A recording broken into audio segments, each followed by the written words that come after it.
let's proceed with today's events. Yesterday, we heard some pretty blunt assessments, some pretty sobering assessments as well of current conflicts, and also a real call to action for immediate boosting of capabilities to deal with short-term threats, whilst also keeping a really close eye on longer-term adversaries. These are complex times, and it's in this context that I'm very, very pleased to say that the new Minister for the Armed Forces for the United Kingdom is here to talk to you today. He's fresh from the state opening of the new Parliament. So please do give a warm round of applause to Luke Pollard, the Minister for the Armed Forces. Thank you very much. Thank you.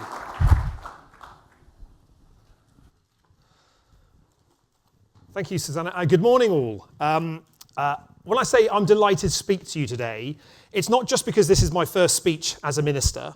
It's also because you, the people in this room, are the people who are going to be responsible for the biggest transformation of our Air Force and space capabilities that we need, not just in the UK, but across our alliances as well.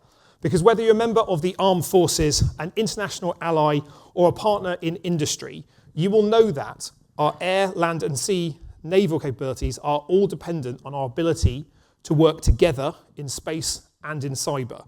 Satellites and cyber communications are intrinsic components of our command and control, our secure comms, our ISR and PNT capabilities, and our missile defence.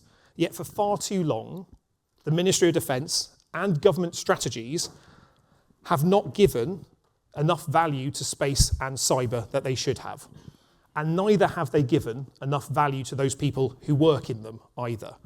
If we're to get Britain's fighting forces fit to deter our adversaries and defeat them if necessary, we must be ready for the profound step changes in warfare that we are seeing in our increasingly volatile and contested world. We need to be a truly integrated force equipped for all-domain warfare. Multi-domain integration is not enough. I see MDI as a journey that takes us to a destination. That destination is all-domain warfare, where to win, we control space, cyber, electronic spectrums, as well as air, land and sea in a single joined-up approach. And that is the change that we're determined to bring to defence, to support those people in defence who are already working on that. And I'll come back to the concept of all-domain warfare in a moment, and the role that we all have to play in realising it. But I'm first going to focus on the existing work of our air, space and cyber forces, and how the new Labour government's plan for defence can strengthen that work.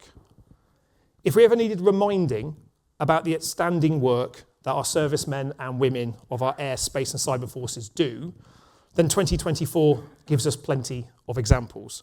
From protecting UK and NATO airspace 24/7, 365 or 366, as it will be in this leap year, to operating seamlessly with allies to conduct precision strikes against Houthi sites in Yemen, intercepting Iranian missiles and drones launched against Israel, from training Ukrainian F-16 pilots and lighting up the sky for the anniversary of D-Day, to thwarting countless cyber attacks, getting crucial humanitarian aid into Gaza, and conducting major exercises with NATO and our other allies around the world, showing that NATO is joined up, capable and ready.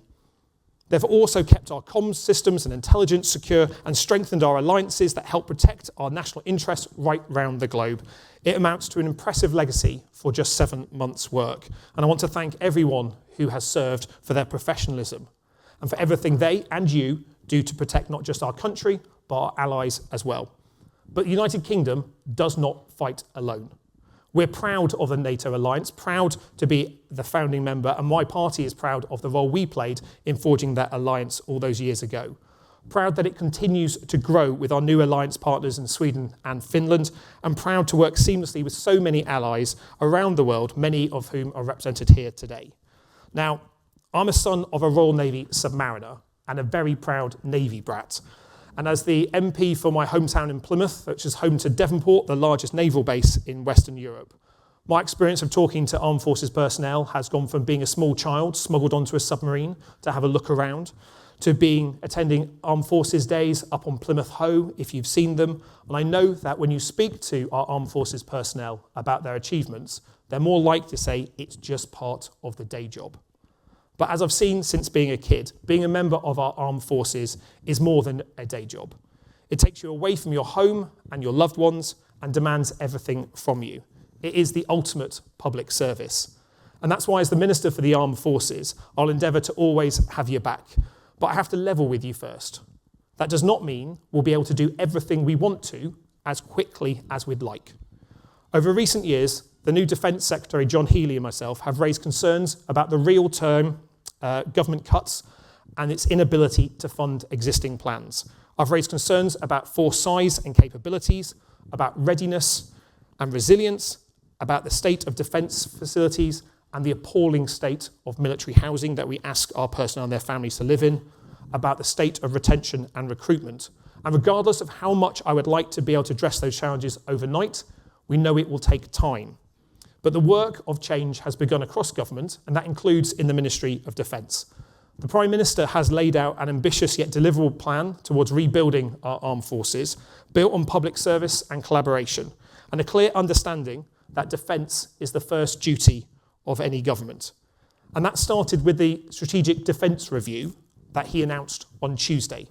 That review will be overseen by the Defence Secretary and led by former NATO Secretary General Lord Robertson. You don't need me to tell you that this is going to be a critical review for the Royal Air Force, for the UK Space Command, for our partnerships with industry, and for the evolution of our airspace and cyber capabilities. Over the last year, drones and missiles fired by Houthis have terrorised international shipping. Putin has used them to terrorise our friends in Ukraine, and Iran has used them to attack Israel. They've pushed what we need, the envelopes of how we consider modern warfare. And that means we have to look again at how we fight, how we strengthen air and missile defence, look at our countermeasures and get that right up the agenda. As drones and technology reshape the battlefield and satellites become increasingly central to warfare, if only in the public understanding of their role, the risk of cyber attacks continue, the risks of undermining our institutions, our critical national infrastructure, our democracy continues. The breadth of the threats we face and the need to innovate at an ever-increasing pace demand a fresh assessment of the state of our armed forces, the capabilities we need, and the resources that we have available. So you'll be hearing more from me and other ministers about a one defence approach, with a truly integrated services and capabilities that we can prosecute all domain warfare. It is integral to our ability to deter and integral to our ability to fight and win if we need to. Our Strategic Defence Review will be an open and collaborative defence review.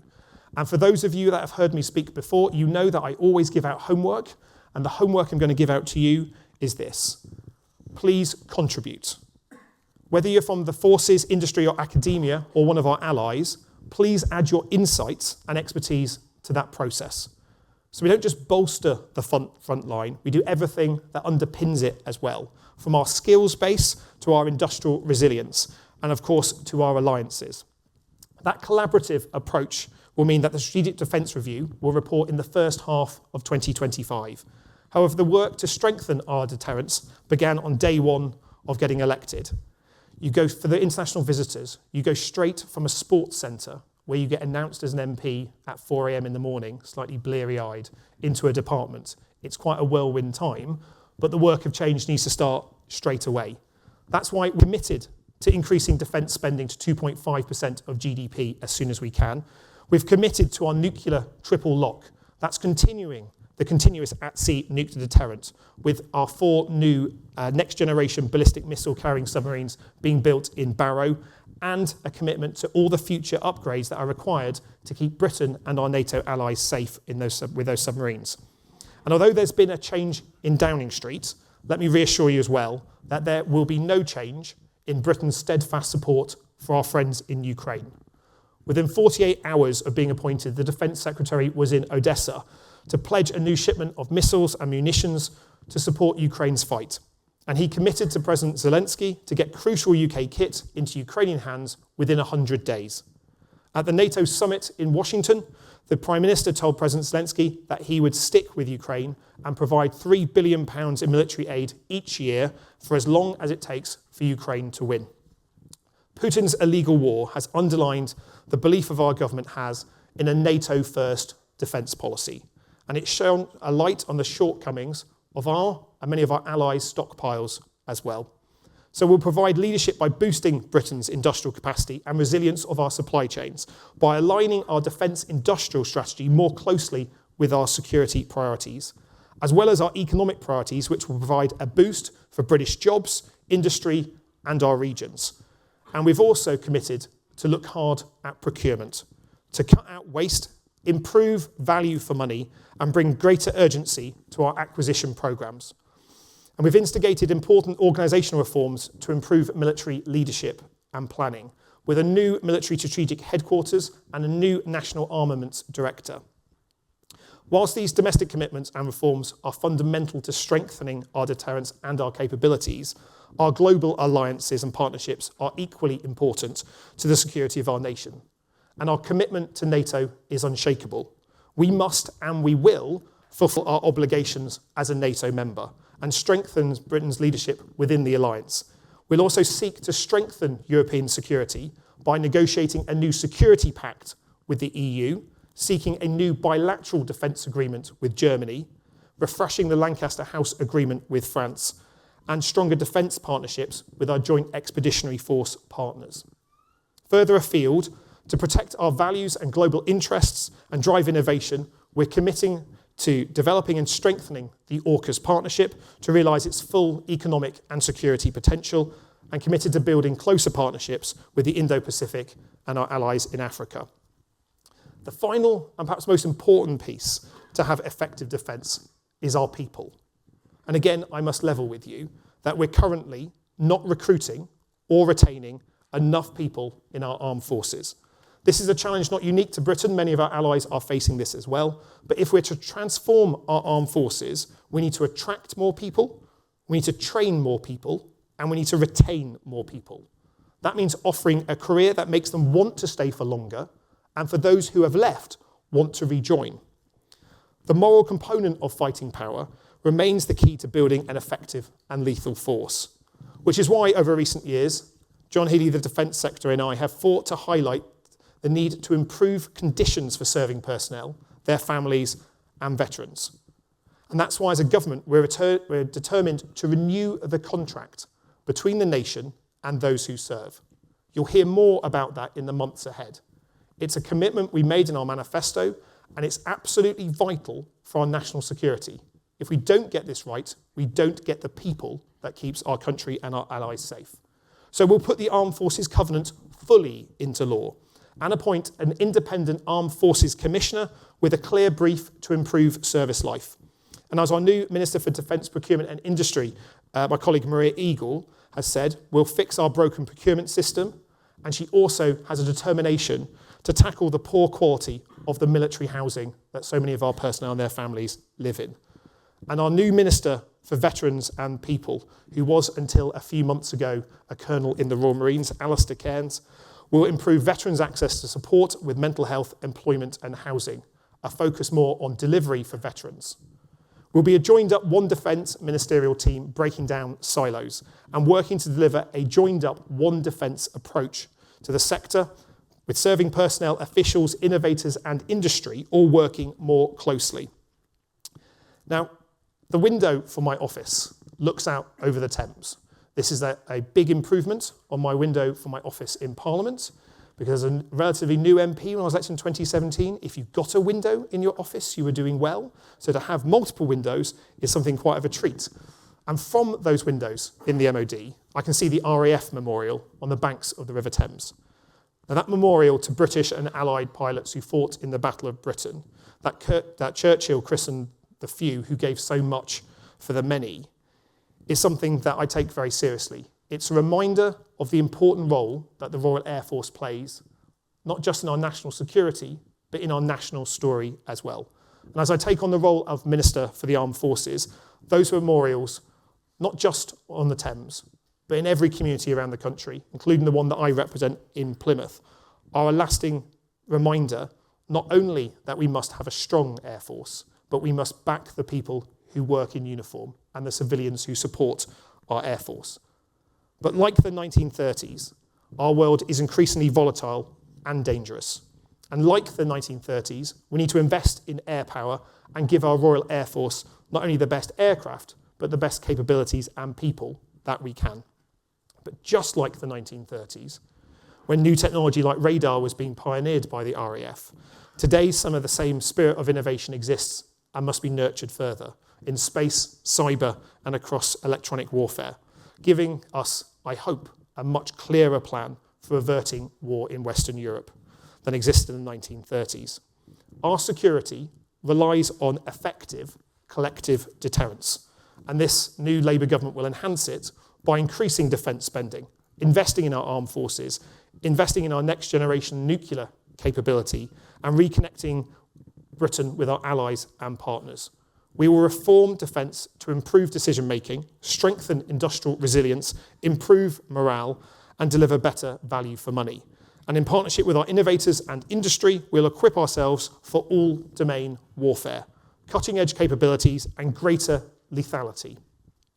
More integrated and interoperable with our allies, standing with Ukraine, standing up to Putin, and standing up for the values that we all share: democracy, human rights, and the rule of law.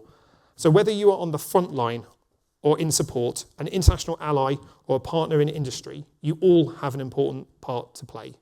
And to our international friends, I want you to know that Britain is back. In Britain, with Keir Starmer as Prime Minister and John Healey as Defence Secretary, you will have a refreshed and revitalised partner in the world stage, reconnecting with friends and building new alliances in service of collective deterrence and security. We have our eyes wide open about how difficult these challenges are, how hard the world is, and nothing I've outlined today will be quick or easy. There are difficult challenges ahead, hybrid threats, hostile states, but we must bring a more pragmatic leadership, a clearer plan, and a new spirit of collaboration that will make us secure at home and strong abroad. Thank you. Minister, many thanks. Do take a seat. So I'm delighted that you're able to give your first speech as Minister here at the Global Air and Space Chiefs Conference. So thank you very much. We will have a short Q&A. So I've already got a few questions that have come through. First of all, though, it is interesting your focus on cyber. We've also heard during this conference about the potential vulnerabilities of satellite systems as well. So do you think that the space domain is becoming as important as the air domain in some respects? Well, I think it always has been for a certain extent, because you can't deliver effective air power without space. I think my frustration about the debate in the past few years is that we've still been two stovepipes and silos. There's still been too pretty much protectionism, not just about capabilities, but about share of voice between the different domains. That's why making a clear case for all domain warfare, you can't prosecute battles on land without space and cyber and electronic warfare capabilities, nor can you do that in the air. So I think the approach that we want to take as a new government is to make the case that, yes, air power is critical and vital to our national security. Yes, we need to invest more in it, but it doesn't exist in a domain on its own. And so we need to make sure we have greater focus on space. I said I was a Navy brat earlier. I'm also quite proud to be a space nerd in terms of these things. I really enjoyed SpaceCom Expo, the industrial conference for the space industry, and I've attended for the past few years. I think what I've seen there is a growing importance of space, not just in terms of how it joins up our capabilities, how it connects more of our industrial partners, how it allows commanders on the ground to pick more data to make more informed decisions about a single digital battle space. It's actually that we can use it to grow jobs and be part of that key growth mission. So some of you will have heard the Prime Minister set out our missions for government, and growing our economy is the #1 mission, because if we don't grow our economy, there'll be no money for public services in any department. And I think space in particular has an absolutely critical role and a potential to grow much bigger, to have more people seeking to invest and grow space businesses, more people wanting to have a career in space technology, and use that to create the jobs, the well-paid jobs, the apprenticeships that we need, as well as the security we need to keep ourselves and our allies safe. Thank you. Another question. focusing on the fact, of course, we are in this changing threat environment. So how committed to the GCAP programme is the new Labour government? Well, the GCAP programme is a really important programme for us. It's important with our partners in Japan and Italy, and in fact the new defence sector, we're meeting both those partners next week to underline that. But it's not right for me to prejudge what might happen in the defence review. We need cutting-edge capabilities. We need to make sure that when we're procuring systems, high-end systems, the Gucci systems that we need to keep our country and our allies safe, that we do it in the most cost-effective way, and that is by working with our partners. But Lord Robertson's review is about making those decisions differently. It should not be about ministers saying, you can do a review, but by the way, I'm going to tell you in speeches about this platform, that platform, and this platform along the way. We've set out that review that's been done differently than defence reviews in the past, a small expert team looking at it, and they'll be looking at all our capabilities across the range. But the defence sector is meeting our GCAP partners next week, and that's important. Okay, thank you. A question has come through from Sophie Antrobus. The MOD and armed forces have become increasingly risk-averse over time, from media and comms to safety regulations, to how forces train as well. How important is it to address these issues in the SDR, the Strategic Defence Review? Well, I think risk is a really important factor. That's a good question, Sophie. Thank you. I think if we are genuinely accepting the assessment that is being provided to us, that we're living in more contested and difficult times, then you've got to have a different assessment of your risk picture. You've got to be able to look at how you procure and how you operate with a different way, because you can't jump, in my mind, from a situation of having peacetime levels of risk to a wartime level of risk with no intervening period. Because risk is about culture. And are we in that intervening period right now? Well, the previous Defence Secretary said so when he made a speech recently. The briefings that I've had, certainly, you get more briefings in government than you do in opposition, shall I say. And certainly, the picture is difficult. We're in increasingly more difficult and contested times. And I do think how we play into risk matters. Now, I do not want people to be unsafe. I do not want us to degrade health and safety regulations. But I do want us to look at how we deal with risk, about how do we make sure we're looking at effect and outcome, not just process. Because I think over many, many years, the Ministry of Defence, like many other departments, have built up layer upon layer of process and process. Now, many of those exist for very good reason, but many of them probably should be streamlined. Streamlining and dealing with risk in a different way, I think not only makes us more effective and delivers better value for money, it avoids some of that frustration that service personnel often feel about following a process they know doesn't deliver anything. That is just paperwork for the sake of it. So I think we do need to look at risk. That will be part of how Lord Robertson and the Defence Review look at this. But I want us all to be challenging our assumptions about the processes in which we work in, about whether that's fit for the 21st century, and importantly, looking at the lessons from Ukraine, where the risk appetite and profile is, for very obvious reasons, very different. How do we learn the lessons of how you can be innovative, faster, and more effective if you change your risk appetite and profile? Okay, thank you. Another question from Mark Alexander, Air Tanker. Would the Minister comment on his vision for the use of public-private partnerships for delivering defence capability? Well, having been on one of those aircraft in opposition, the service that's provided is very good. But look, we're inheriting a situation where we have contractualisation in large parts of the Ministry of Defence. Those contracts, when they provide good value, should be supported. When they provide apprenticeships, they should be supported. But we do need to look at all the contractualisation when they come up to make sure they're delivering value for money, make sure they're delivering the capabilities that we need. And I think there are some reforms that we'd like to make to contractualisation to deliver that better value. Perhaps I'll skip over Air Tanker and take the contractualisation of military housing as a good example. Those contracts are not delivering. And it's not only bad value for money for the taxpayer when those contracts don't deliver, it means we're seeing people leave our armed forces because there's black mould in their kids' bedrooms, because there's leaky roofs, because there's broken boilers. Now, that's a contract that's not working and needs to be looked at seriously, which Maria Eagle is doing so. But we will not be able to deliver the effect if we don't have our partners in industry alongside us. So when we talked about One Defence, and I mentioned it from the podium, that One Defence is not just about saying the RAF will work more closely with Stratcom, we'll work more closely with the Army and so forth. It's about working more closely with a whole force approach with our partners in industry as well. And so I think they're a vital part of what we've got to do, and the effect that we deliver is only possible because of our contractual partners, because of the partners in industry. And I think anyone going into my job that doesn't understand that will be making poor decisions. Okay, thank you. I've got a request from Dominic Nicol from The Telegraph. Can you please give us more details about the European Security Pact that you mentioned in your speech? What does this look like? What is your vision? What can we expect? Yeah, I think it's obvious that the context has changed quite a lot in these contested times. There is an important requirement for us to collaborate and cooperate more closely with our allies and partners.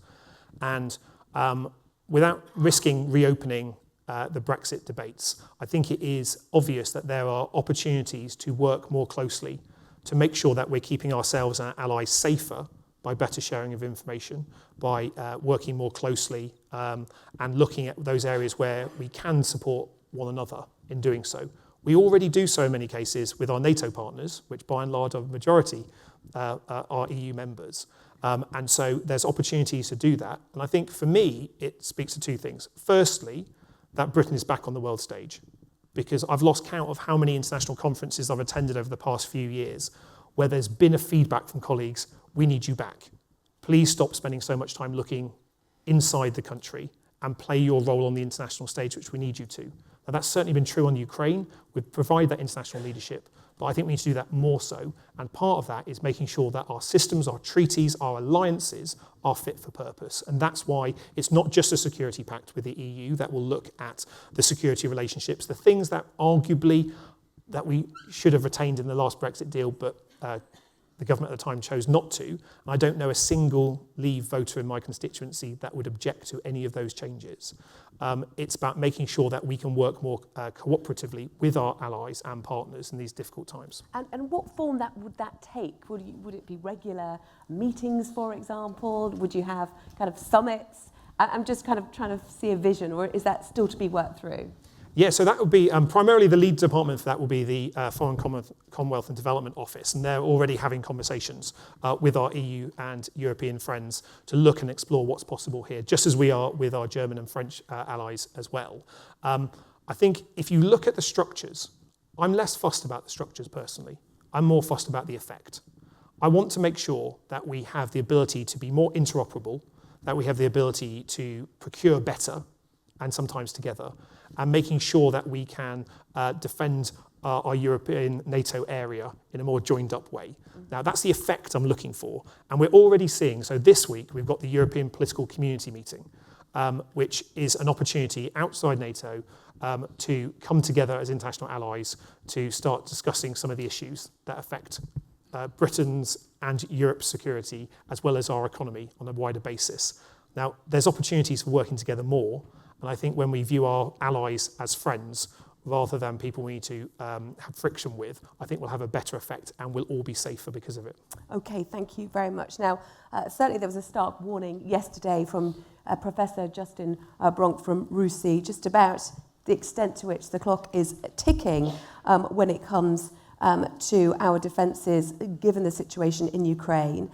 And there is a question, and I'm just trying to find it again, because it's just disappeared on my iPad, but essentially about that. Are you really going to be taking, this situation as seriously as you can? The clock is ticking. You talked in your speech about you're committed to building up stockpiles, but you have a strategic defence review. That's going to take time. That will then take time to deliver. And this is all eating into pretty urgent time that actually could be used to be building up the conventional arms that are considered to be needed. How can you address these concerns? Well, when I was first elected in 2017, one of the very wise old sage members of Parliament told me that in politics the answer is normally and rather than or. And I think that applies very critically to here. The Strategic Defence Review is not asking everyone to pause. We are not saying stop what you are doing. What we're doing is, having set up a different structure than we've had in the past, we're asking the work to continue to reform our procurement system, alongside a defence review, to reform our military housing alongside a defence review, to invest in our capabilities alongside a defence review. And yes, the defence review will set out not only the threats we're facing, but how we can reshape our armed forces to make them more lethal and more interoperable with our allies, learning the lessons that we're seeing from Ukraine. There's nothing in that defence review that should stop or slow down our support for Ukraine. In fact, actually the opposite is true. What the Defence Secretary and the Prime Minister have set out is an acceleration of our support for Ukraine, but it also a very clear objective of learning the lessons. Because if you look at how warfare is being prosecuted in Ukraine, if you look at the work that Ukrainian forces and our allies are making in supporting Ukraine, then that does pose some fundamental challenges to how we defend our European NATO area, how we make sure that we're dealing with the new threats, and perhaps importantly for procurement, about how quickly the battlefield is changing, how quickly Russia is and sometimes adapting to weapon systems, how quickly it is important that Ukraine is using spiral development to then get an advantage again on the battlefield. That's the type of lessons that we need to learn as part of this defence review. I don't want anything to stop.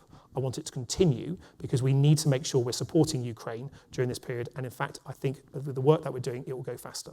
Okay, and it ties in, thank you, Minister, to another question which is popular. The war in Ukraine has taught us the necessity of integrated air defence. What is your view on the procurement of such systems for the UK? That's a very good question. If Maria Eagle were here, she would be, who's my colleague who looks after defence procurement, she'd be talking about our broken procurement system. I think what we've seen with the attacks on Ukrainian, not only frontline forces, but critical national infrastructure and civilian targets by Russia, is we're seeing air defence have a new level of importance. And that's not just dealing with the high-end missiles, not just dealing with those really long-range fires, but it's dealing with drones, what we've seen elsewhere around the world with swarm drone technology, with cheaper drones being shot down with very, very expensive missiles. Now, we need to look at that and learn the lessons from what we're seeing there, and to make sure we're providing more flexible air defence cover that is effective against high-end weaponry that we know our adversaries have and are investing in, but also the volume that we will be seeing potentially on the battlefield in the future of much more disposable, cheaper drones and uncrewed systems. So that means our air defence strategy and how we do that needs to not only have one eye on defeating the fastest, the most effective missiles that are on the market globally, but also how we deal with a situation where even getting a few of those drones through could have a profound effect on our critical national infrastructure or how we defend ourselves at the moment. So that is a big challenge I think all Western nations are grappling with, about how you create integrated air defence. And if we are looking to protect not only civilian targets but military targets, as is happening in Ukraine, they don't have enough air defence. They don't have enough air defence to defend everything they need to, and we need to make sure the support is going to Ukraine, but we're learning the lessons of what we're seeing there. Okay. Now, you mentioned as well in your speech, again, that you were committed to increasing to 2.5% for NATO, to meet those NATO targets of expenditure on defence. The thing is that is still pretty vague, as in there's no timeline. And this question has come through from John Hill, Global Data Defence Reporter. Does the 2.5% GDP defence spending target depend on the findings of the Strategic Defence Review, or will there be a roadmap before that? When can we expect this? I think that is a kind of crucial question that keeps being asked. Yeah, so in our manifesto, we have a commitment to getting to 2.5% of GDP on defence. That is a commitment that we have and that we will deliver. What we spend that money on is just as important, though. And so at the moment, we spend about 2.32%-ish of GDP on defence. And if we're looking at increasing that over time to 2.5%, that needs to be informed by the Defence Review. So the Defence Review will set out what capabilities we need to have, but also importantly, what sequence. So I want British industry to be ramping up production, not only of munitions to deal with stockpile shortages, but in terms of the capabilities that we need to keep ourselves and our allies safe. Now, the signal that I want to send alongside the Defence Review, that John Healey has set out clearly, is that we want to buy, make, sell more in Britain. Now, that doesn't mean no international collaborations on platforms. Far the opposite. It means making sure there's decent work share in international collaborations and platforms, but it means making sure that we're producing more to be able to support the fight in Ukraine, but also to make sure that our stockpiles are being filled up rather than being emptied as they are currently. So I think all of that happens at the same time. How we get to 2.5% will be laid out by the Chancellor, Rachel Reeves, at a fiscal event, which is government code for a budget or an autumn statement. And so looking at that, she will set out the path to that. But actually for me, I think we need to learn the lesson. It's not just total spend. It's about how we spend it as well. At the moment, we're not spending it well. Ready for conflict with the Treasury?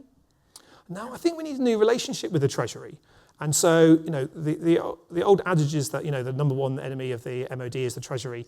Is not always, I think, how we should start this relationship, because we're looking to increase defence spending. We're clear about how that we want to do so. We're clear about the target that we want to get to. We're clear that we want to grow the economy as well. So a larger economy means more defence spending at 2.5%. But to do that, we need a better relationship with the Treasury. We need to make sure that we can be clear about how we're improving procurement.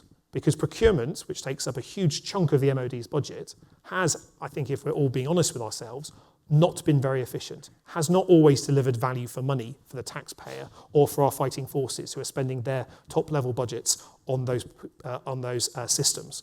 So we do need a better relationship to make sure that we're driving efficiency. This is something that John Healey's been very clear on from the moment that he was appointed Shadow Defence Secretary by Keir Starmer in 2020, that we need our defence to have a better focus on value for money. Now, that's not just to appease the Treasury.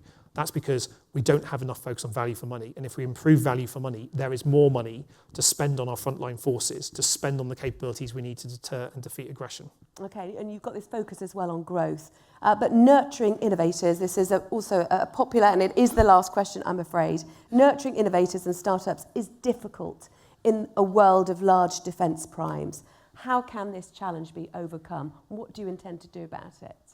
Well, as a constituency MP as well as a minister, I look at the big firms that operate in my patch. And so you've got Babcock that run Devonport Dockyard, huge defence primes, but you're also seeing SMEs being able to innovate, being able to develop. And so that is a challenge not just in defence, but also for all SMEs, making sure they've got the support, the scale up, the ability to invest. That deals with sometimes the financial environment that looks with perhaps a degree of scepticism about always the viability of investing in defence and security industries. Defence and security is absolutely vital for our country.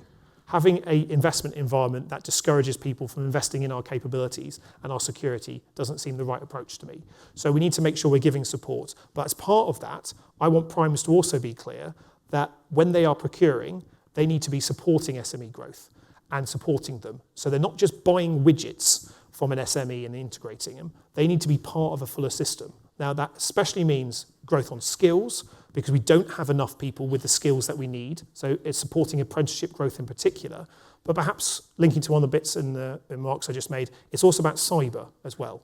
Because it's not sufficient for us to protect the MOD or our services and our primes. We also have to protect our SMEs from the risk of cyber attack, from the risk of information products being stolen or information being attacked on their systems. So I think big businesses have a responsibility to their supply chain to make sure they're being encouraged to grow, encouraged to invest in skills, and encouraged to be safe. And that's quite a big challenge.